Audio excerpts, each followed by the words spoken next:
As economic and political uncertainty continue to paralyze Greece, state agents in London have been busy.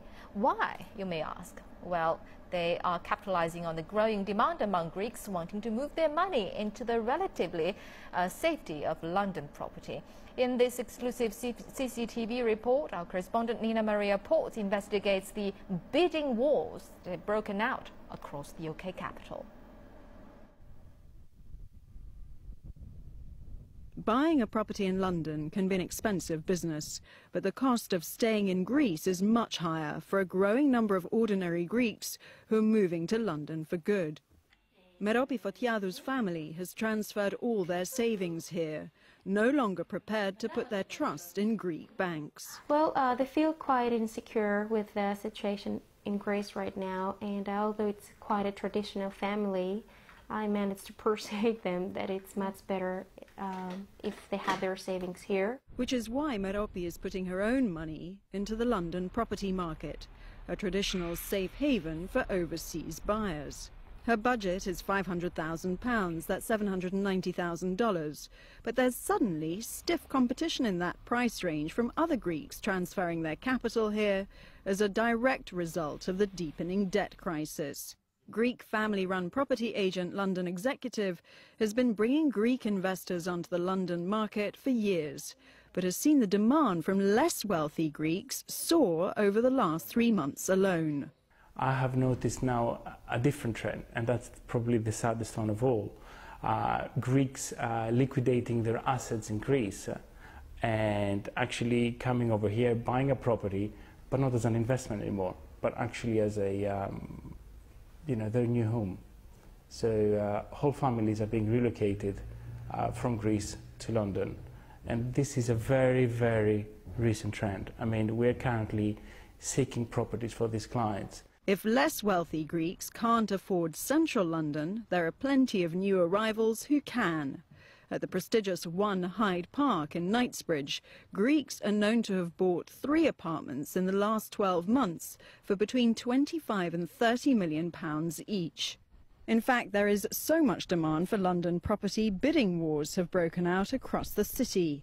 We had 7 or 8 people bidding for the same property to buy, and we had a Greek lady in Hong Kong who was very upset that she lost out, and in fact it's the second house she's lost out on. There are fears the new wave of cash is at Greece's expense, though. Billions of euros in deposits have been leaving Greece every month since the start of 2010, sparking public anger over who exactly is stashing cash overseas. UK property agents insist they stick to the rules here, but they can't act as Greek tax collectors or detectives. It's very strict. KYC checks, know your client checks, anti-money laundering checks. It's very, very stringent, normally undertaken by the lawyers involved in the transaction. And we have had circumstances where we have, or our clients have refused to treat with parties because their money has not been identified, or the identity of where that money has come from. If there's more private Greek wealth in residential property than before, Greeks are also snapping up London's commercial space as well. There are early signs that Greek businesses are moving their entire company headquarters here. What I'm worried about is that when these companies will come over, although the competition is quite fierce here, they will find themselves that their profit margins are quite high.